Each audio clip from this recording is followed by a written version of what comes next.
Hiyo ni ushuhuda kwetu kama kanisa, kushukua pamoja siku ya leo. Ninashukuru kwa hiyo leo. Ningesema tusimame tunapomkaribisha mtumishi wa Bwana siku ya leo.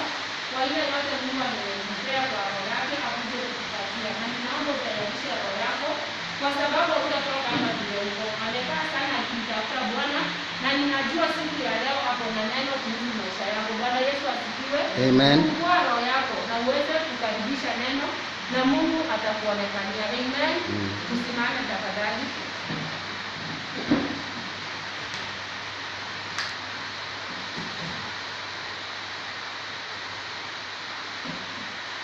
In this very first service, this second half of the year, we don't take it for granted. It is by the mercies of God that we have made it today. I pray that you will recover all in Jesus' name. Amen.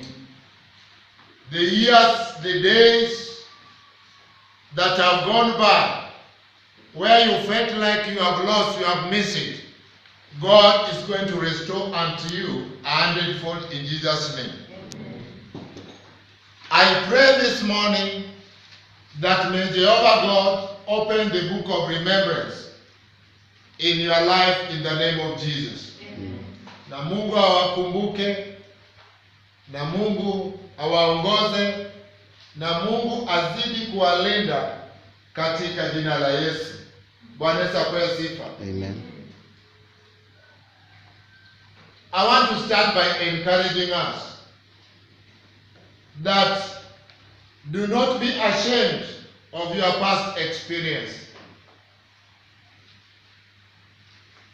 Do not be ashamed of where you are today. Do not look down on yourself. You have cried enough. You have shed tears enough. You have gone through a lot of pain. But God, who is able, is going to visit you in Jesus' name. Amen. We are here to seek His face, that He may continue guiding us, that He may continue leading us. And we are here to pray because it is only prayer that we can send to secure our tomorrow. Praise the name of the living God. We don't know what the future holds for us. We did not know that Corona will come. We did not know that we will sit the way we are sitting. But we thank God. Because we prayed yesterday, our prayers are being answered today. Amen. Your prayers are being answered today. Amen. Whatever you have been crying about, Jehovah God will visit you in the mighty name of Jesus. Amen. It is my prayer that even as you come before His presence, come with an expectation. Come with a desire. Come expecting God to turn around your life.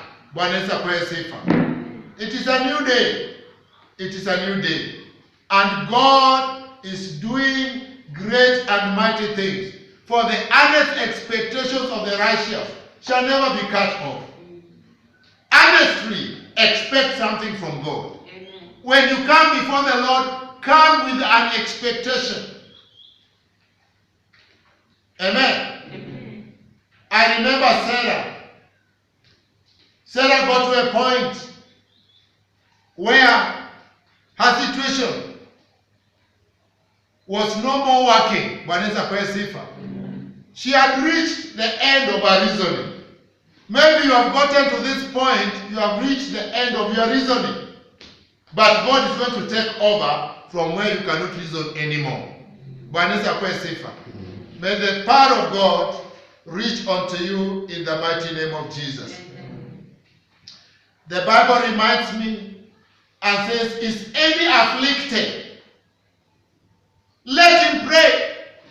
Hallelujah. Amen. So when it is time for prayer, there are so many things you are presenting before the Lord. At times you may not even remember what you have prayed for. But prayer is the powerful bank. Amen. That you deposit and you never lose or miss what to withdraw.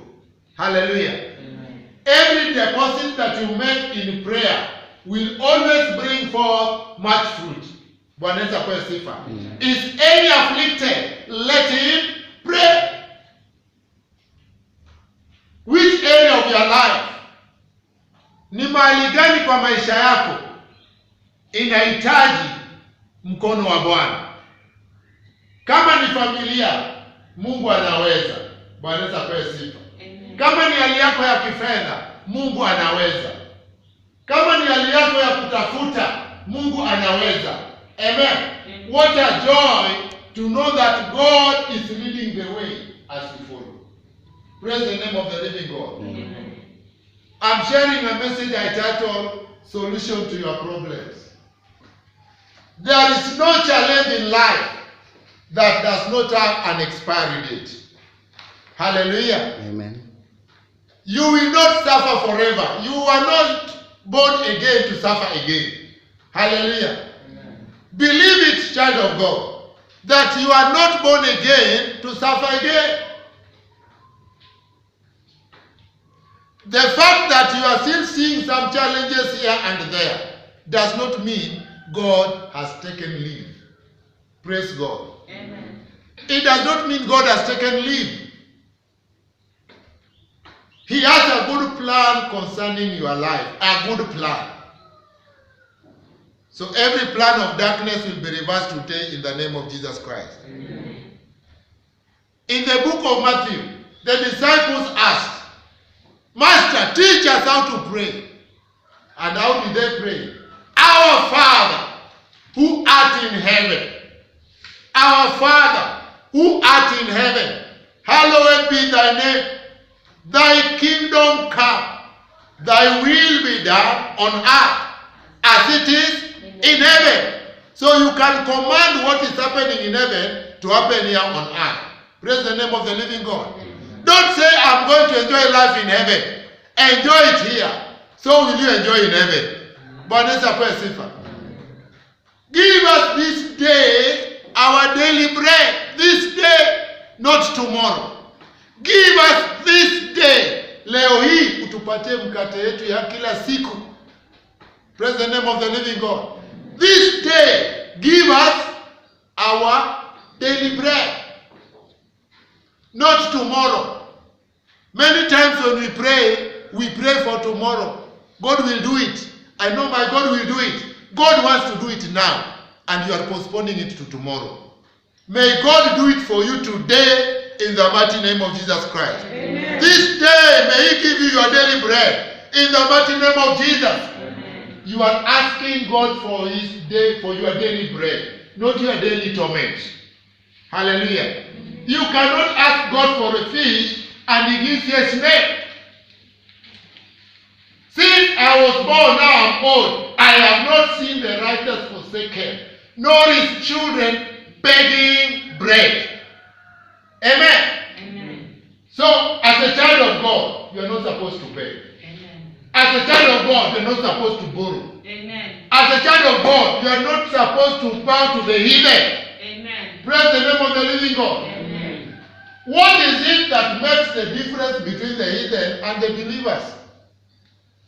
The heathen, they take action. Amen. And believers, they wish. Praise the name of the living God. They act on what they have thought. But Christians, I know pastor will just pray and prophesy and it will work for me. Thank God for that level. Amen. But you need to put your faith to work.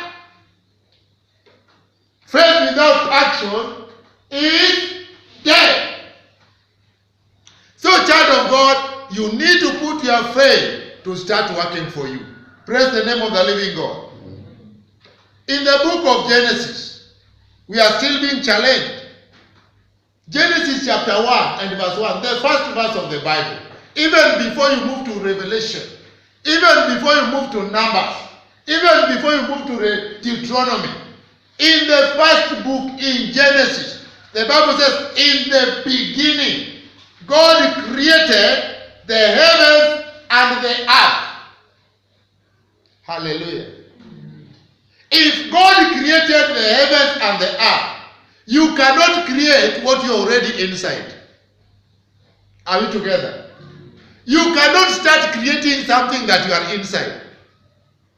So when my understanding is that when God was creating the earth and the heavens, he was somewhere. Praise the name of the living God. How can you create what you are inside? What you are inside is already created. What is man? Man is a spirit being that has a soul and lives inside the body. Hallelujah. You cannot create yourself. You're already inside yourself. You are already a full package. Praise the name of the living God. Everything that you are looking for, God has already packaged it. Imeshaumbwa iko. Amen to that. Amen. The thing you are looking for is also looking for you. That job you are looking for is also looking for you. Hallelujah.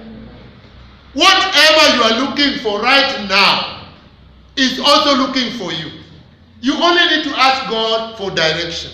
You only need to ask God for his leadings. Jehovah, you have said, I and the children you have given me, we are for signs and for wonders. My life is not a sign. My life is not a wonder. What is it that I need to do that my life can become a wonder? Praise the name of the living God. Remember, God has not called you. God has not called the seed of Jacob to seek him in vain. Your service unto God should not be the reason why your life should be down. Because the Bible says, you shall serve the Lord your God, and he will bless your bread and water, and take sickness away. Amen. Amen. As you serve God, there are things God is taking away. As you serve God, there are things he's taking away. But just serve God. Just serve God. God will make sure that he puts all your enemies away. Amen. Or he makes your enemies to be at peace with you. Praise the name of the living God. Amen. Enough of fighting. Enough of saying so and so is troubling me. I think I said it last Sunday. You shall serve the Lord your God. Then what will happen? He shall take away sickness. Means he has already terminated luck. Amen. Amen. Because he cannot bless you and there is nothing to bless. Amen. You serve God and God takes away sickness. Amen. You serve God and he blesses your bread and water. Amen. Amen. Can we go there? It is in Exodus 23, 25. Show you what God is said to do in your life. You are looking for solutions to your challenges. Service is a very powerful key.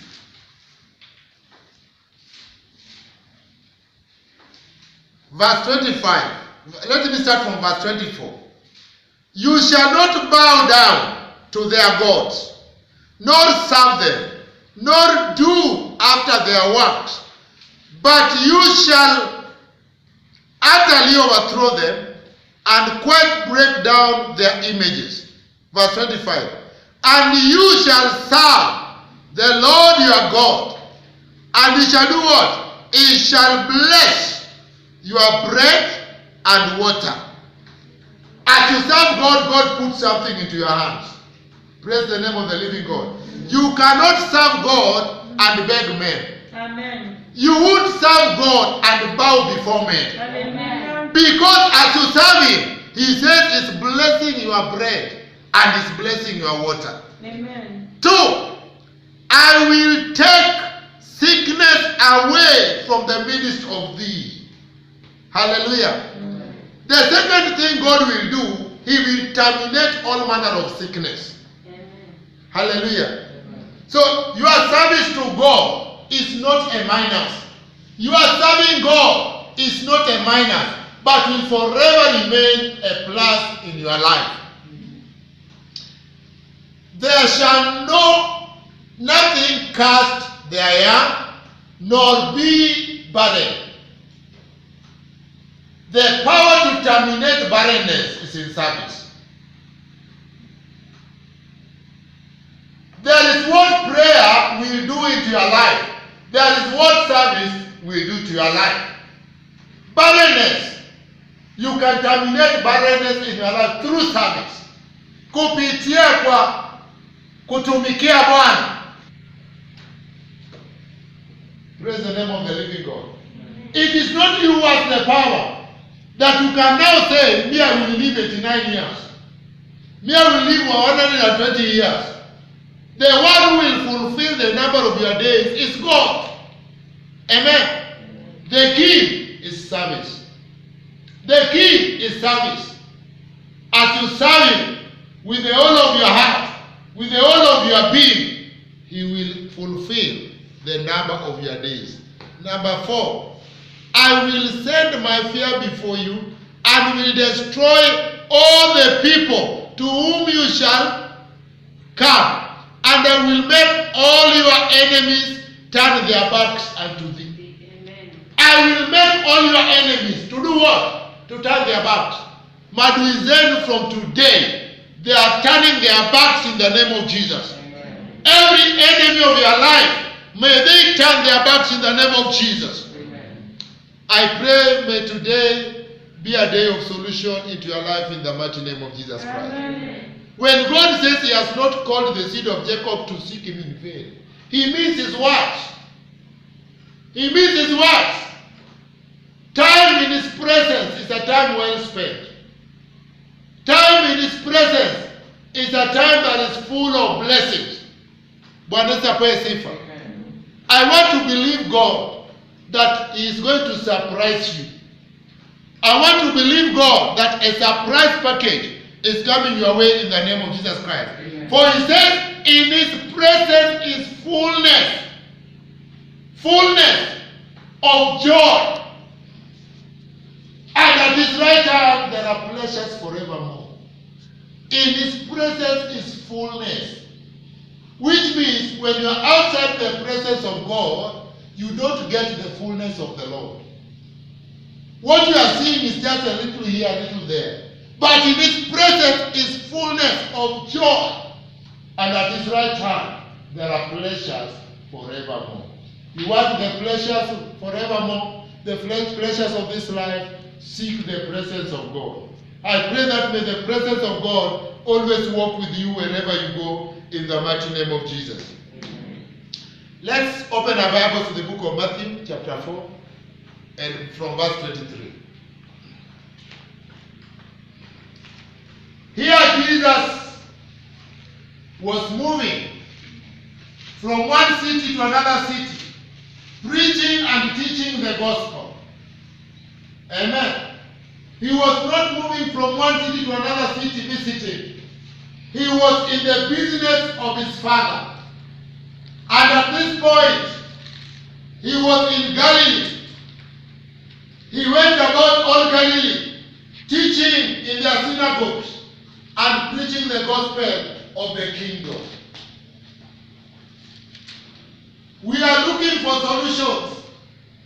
And Jesus is a good example. He was moving from one city to another city. And when he was in Galilee, he was teaching in their synagogues and preaching the gospel. That was the first thing that Jesus was doing. His number one business was to preach and to present the glory that is in His Father. What do we do when we move from one house to another house? What message are you carrying? Do you even share a scripture? Do you go from one house to another house?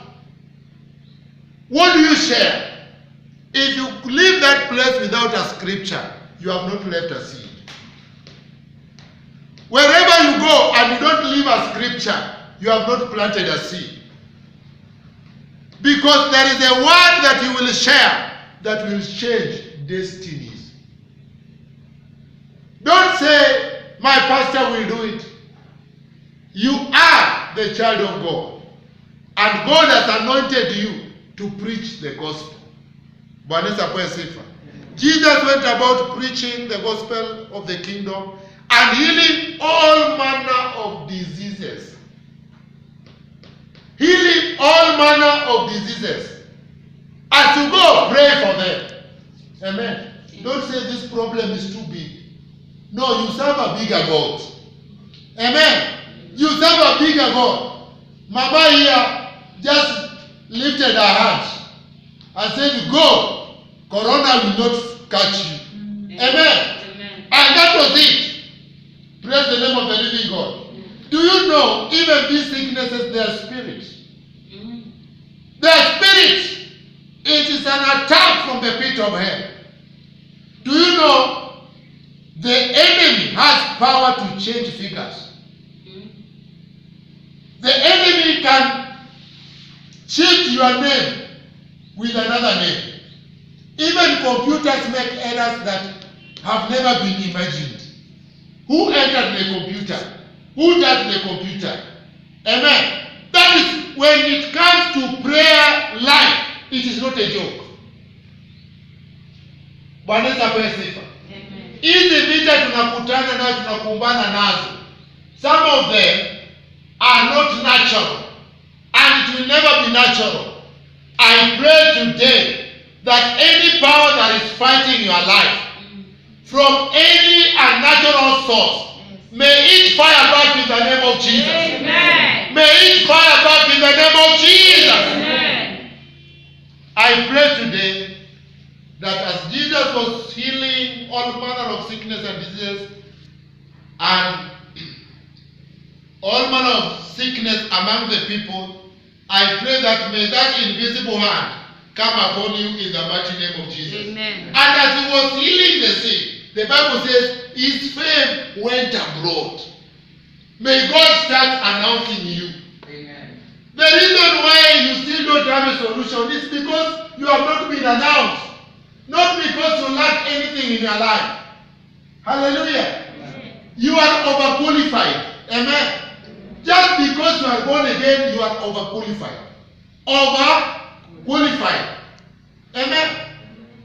No wonder the Bible says the servants riding on horses and sons going on foot. What does it mean? Those who are qualified are not enjoying what they qualify for. Why should somebody be driving your car? Answer me. Why should somebody be living in your house? Answer me. Why should somebody be wearing your shoes? Answer me. Because there is nothing you are looking for in this life that was never meant for you. If somebody is wearing your shoe, somebody is wearing your dress, somebody is eating your food. If today you are living a life of a rabbit, may God deliver you. Amen. Say hallelujah. Hallelujah. Amen. Amen. It is very dangerous to be born again and your life remains the same. People of God, you must wake up. Last Sunday I was sharing a message with arise and wake up. Why should somebody be eating on your plate? Dangerous. Kuna mtu anakunywa chai na kikombe yako. It is time believers to become mad and say what belongs to me. I claim it in the name of Jesus. Amen. Last night, the message I sent was saying we are going to wrestle like Jacob. Wrestling like Jacob. Jacob did not want to suffer because what he had gone through was more than enough. So when he got hold of the angel, he said, I will not leave you until you bless me. Amen. Have you ever gotten to a point whereby you are looking for God? You are looking for God. You are looking for God, that you are saying, I will not leave you until you bless me. Amen. Have you gotten to a point whereby you are mad? You are mad that your story must change. Child of God, you must be angry with yourself. You must be angry with yourself. Somebody is living in your house. The house you are living in right now is not your house. Somebody is staying in your house. Amen. I am mad because somebody is driving my car out there. Hallelujah. You must have a strange and a different focus on God. Let us not take God casually. God wants to change our lives. God wants to do something new. God wants to change your life. Amen. I said from the beginning, you are not born again to suffer again. You cannot come to church and just warm that chair and say we kept 1 meter distance. Hello? Hello. And you go back the same way. That is not your portion. That is not your portion. There must be a reason. Today, we expected the church to be full. Amen. Amen. And maybe overflow. Somebody called me yesterday and said, Pastor, sasa watu wakija wengi tutafanya aje? Nikamwambia kuja kwanza. Amen. Na mwenye alinipigia sijamuona hata sasa hivi. Amen. Why do you call the watu wakija wengi and you are the people? You are the people. Amen. You come and see how God will create an upper room. Amen. Hallelujah. Amen. You come and uone Mungu akijenga hiyo ghorofa. Amen. Amen. We can sit and up to outside there. Na tukae mpaka we have enough seats. Yes. Tupange mpaka huko nje. By faith we are saying whatever they are saying inside I'm receiving. Amen. Whatever they are saying inside there I'm receiving. By faith I'm collecting my miracle. By faith I'm receiving my portion.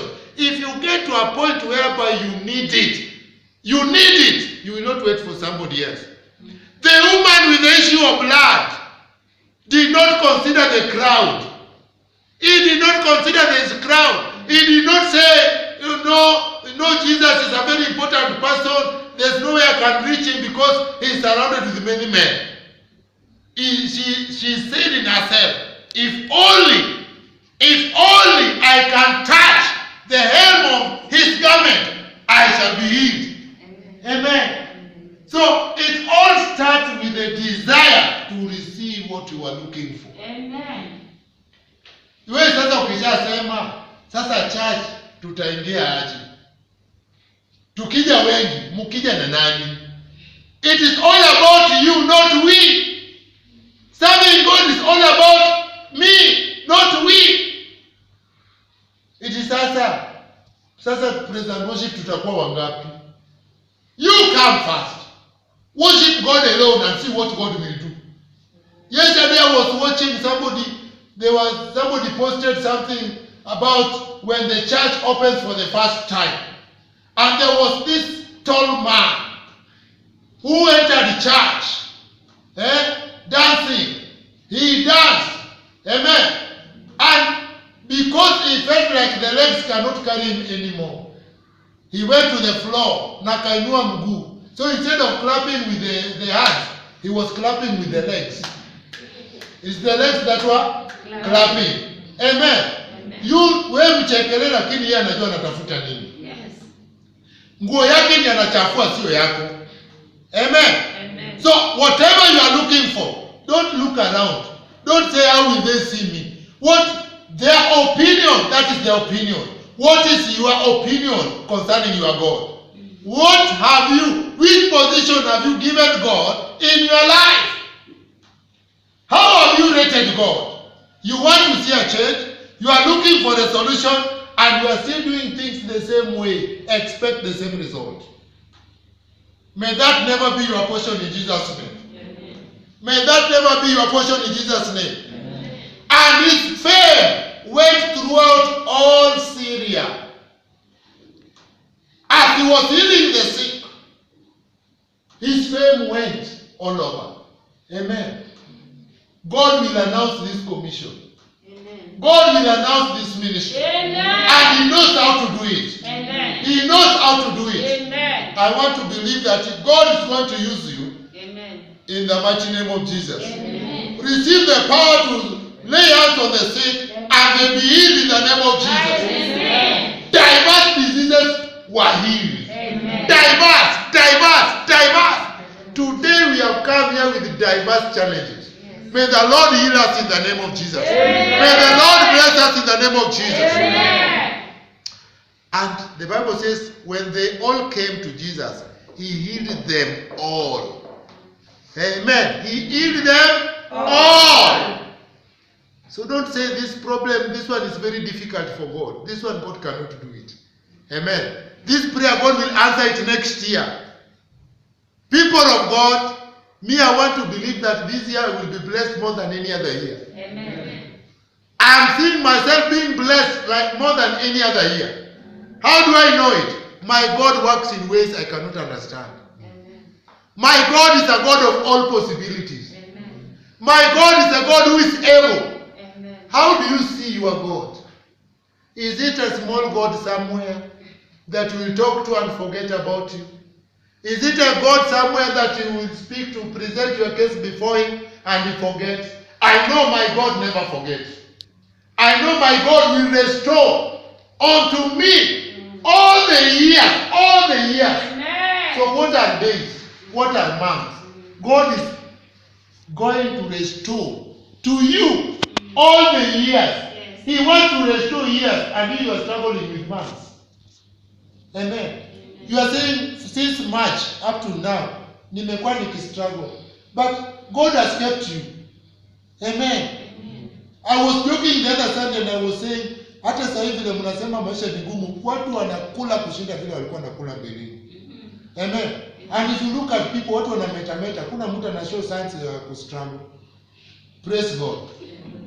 Look around even in church. Look, a cameraman, take their faces. They are all looking beautiful. Wamenona wote. Kuna mtu hapa ana show sign of kufinyika. Wanaweza kwa sifa. They are all looking beautiful. Why? God is taking care of you. Amen. God is taking care of you. No matter the pain. Hata ukilala njaa, Bwana anakuweka tu vizuri. Ndiye afiche hiyo shida yako. God is covering. Anafunika hiyo shida unapitia. Bwana kwa sifa. I pray that may God continue doing great things in your life in Jesus' name. Amen. Today, if you will hear his voice, today, if you will hear his voice, please obey that voice. Obedience is better than sacrifice. Obedience is better than sacrifice. Many times we disobey God, and God, because of his mercies, anaendelea kutuweka tu.